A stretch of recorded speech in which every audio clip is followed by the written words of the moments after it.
Shalom Bapak Ibu Saudara-saudari yang dikasihi dan mengasihi Tuhan.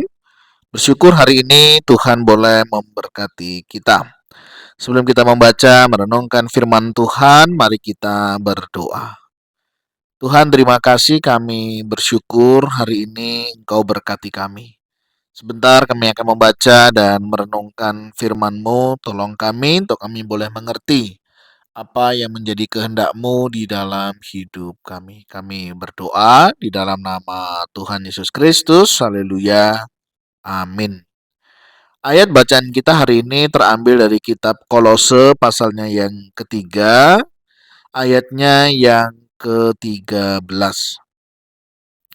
Sabarlah kamu seorang terhadap yang lain, dan ampunilah seorang akan yang lain apabila yang seorang menaruh dendam terhadap yang lain.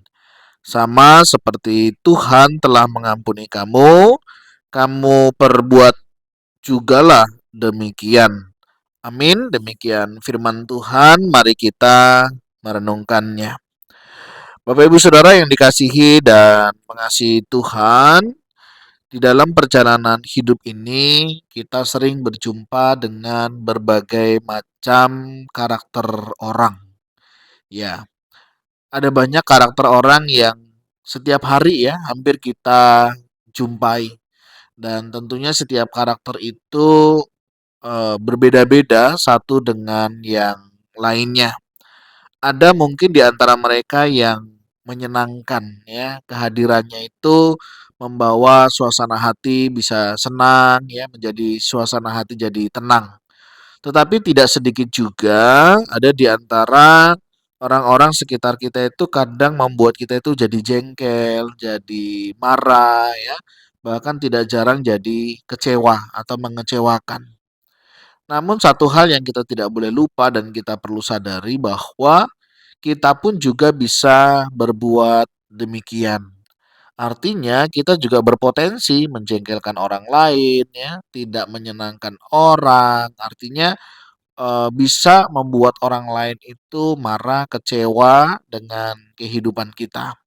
Apakah itu perkataan atau apakah itu perbuatan, bahkan termasuk cara pola pikir. Artinya kalau orang lain bisa membuat kita marah, menjengkelkan ya dan lain sebagainya, kita juga berpotensi saudara melakukan hal yang sama. Nah, hari ini kita akan belajar dari satu kebenaran firman Tuhan, bagaimana ketika ada orang-orang yang memperlakukan hal demikian di dalam kehidupan kita. Nah, di sini dikatakan, sabarlah kamu seorang terhadap yang lain. Nah, artinya apa? Artinya begini, saudara. Jangan kita itu hanya melihat kelemahan saudara-saudara seiman kita, ya, yang kemudian membuat kita itu jadi jengkel, ya, membuat kita jadi marah dan lain sebagainya. Justru ketika kita berjumpa, bertemu begitu ya dengan orang-orang yang demikian, jangan hanya melihat kelemahannya saja ya, tetapi juga kita harus siap dalam menghadapinya.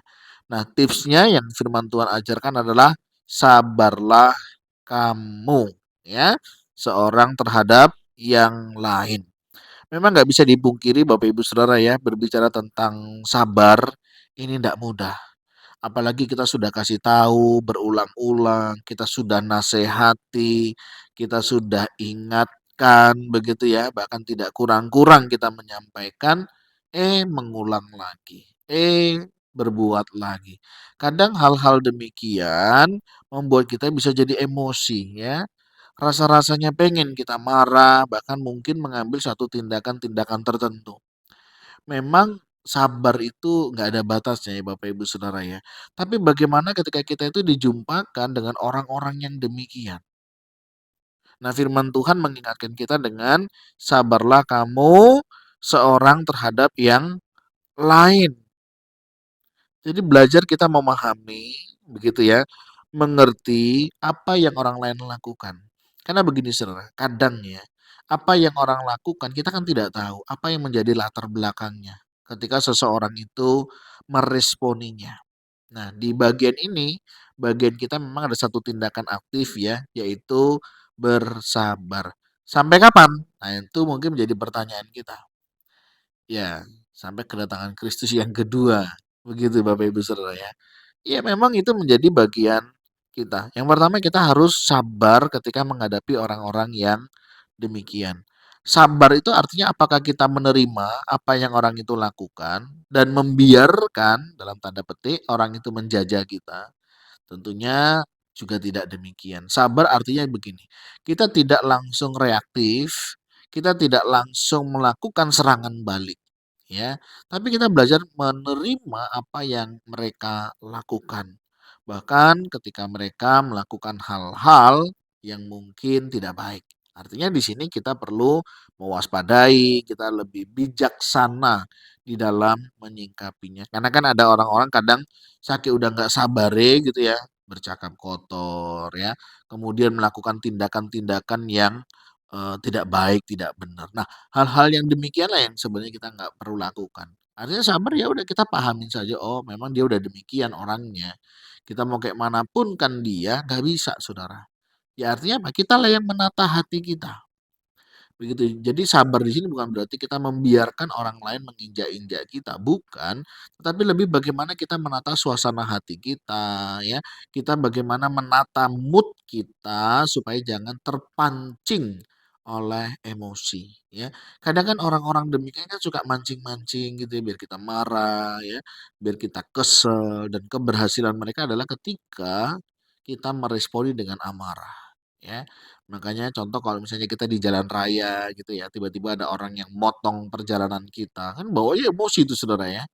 Karena rasanya jengkel pengen ngejar begitu ya, sampai kita bisa melakukan hal-hal yang lain begitu. Nah, Saudara ini kadang menjadi tantangannya di perjalanan, kemudian di tempat kerja ya, kadang ada orang-orang yang memang menjengkelkan gitu ya.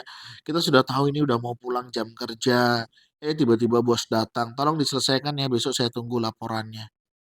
Nggak boleh lembur. Ya, harus pulang, sedangkan di rumah juga ada pekerjaan misalnya. Saudara kadang orang itu nggak ngerti gitu loh, apa yang sedang dialami, apa yang sedang terjadi dalam kehidupan orang lain. Dan orang itu memaksakan kita untuk mengerjakannya tanpa mempertimbangkan hal-hal yang lain.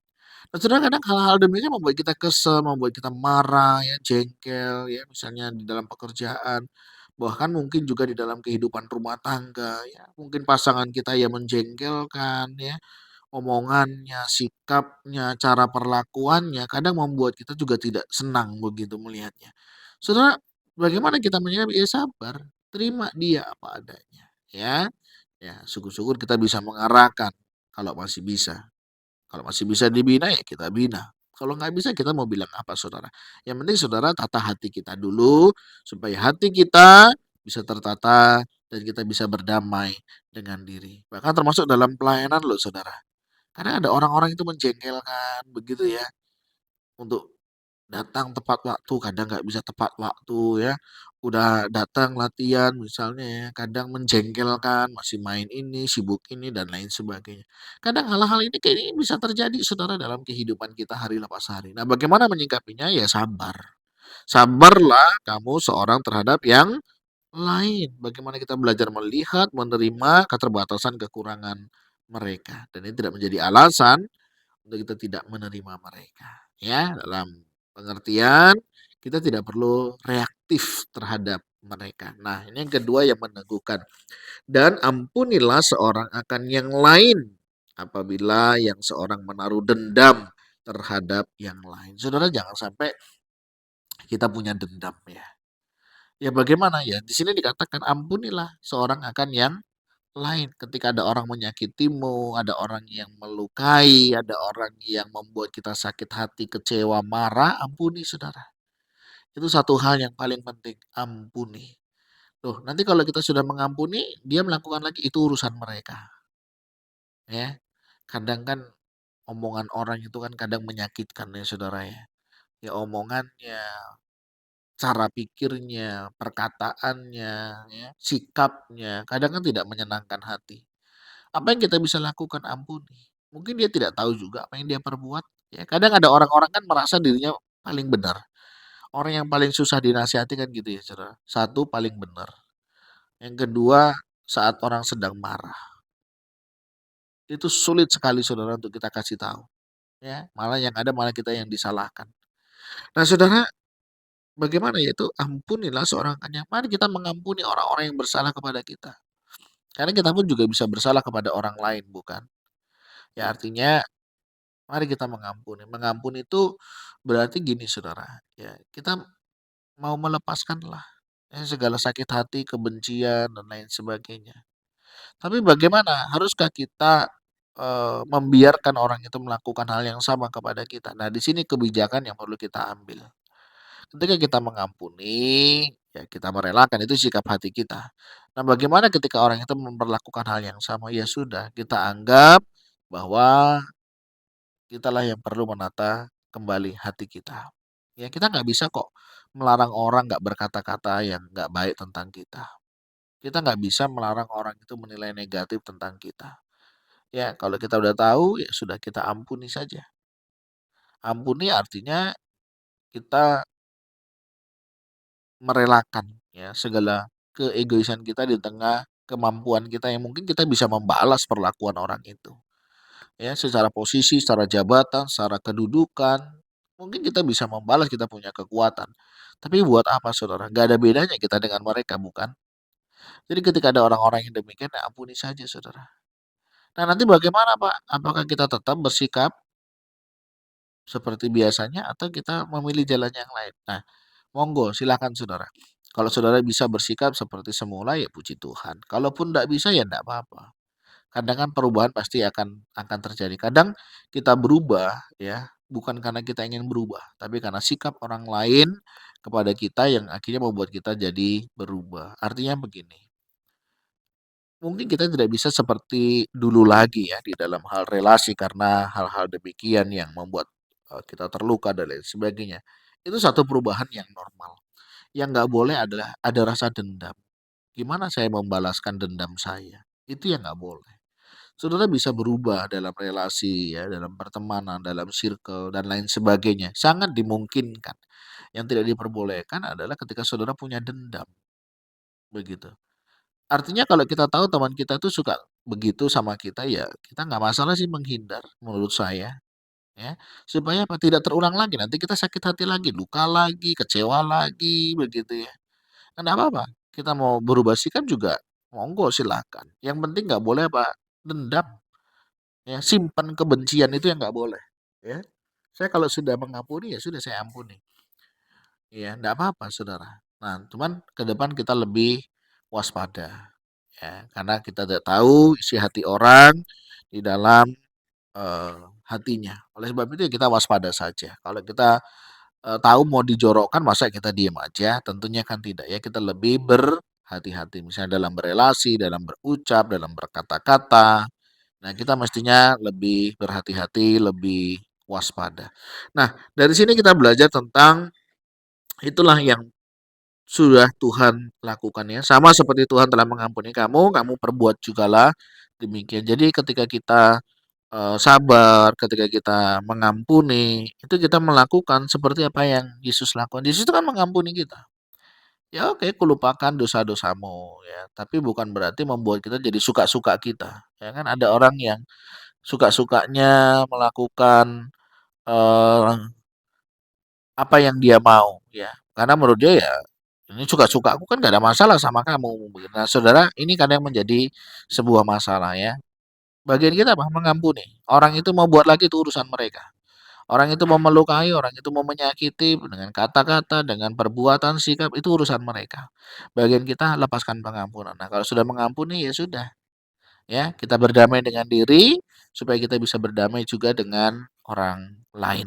Nah, saudara, inilah firman Tuhan yang hari ini boleh mengingatkan kita di dalam berelasi ya sebagai manusia baru ya. Kita meninggalkan manusia yang lama. Kalau manusia lama itu ya mana bisa kita sabar. Dia pukul ya kita pukul ya. Dia sakiti ya kita lebih menyakiti lagi. Jangankan kok mengampuni ya. Dendam, kesumat pun bisa terjadi ya kalau kita lihat film-film. Tapi inilah ciri kehidupan seorang manusia baru meninggalkan cara kehidupan yang lama. Sekalipun saudara punya kapasitas, punya kapabilitas, punya kemampuan untuk membalasnya, saudara memilih untuk tidak melakukannya. Tuhan terima kasih, kami bersyukur hari ini Engkau berkati kami ada sebagaimana kami ada, semua karena berkat dan kemurahan-Mu. Terima kasih untuk kasih setia-Mu, berkati setiap kami, berikan kami kesabaran, hati yang mau mengampuni, dan orang-orang yang bersalah kepada kami, orang-orang yang menyakitkan hati kami juga mengampuni dan melepaskan pengampunan, kiranya Engkau juga melawat dan memberkati kehidupan mereka. Terima kasih ya Tuhan, ini doa seru kami naikkan di dalam satu nama, Tuhan Yesus Kristus. Haleluya. Amin. Bapak Ibu Saudara, demikianlah renungan kita hari ini. Kiranya Tuhan Yesus memberkati kita sekalian. Shalom.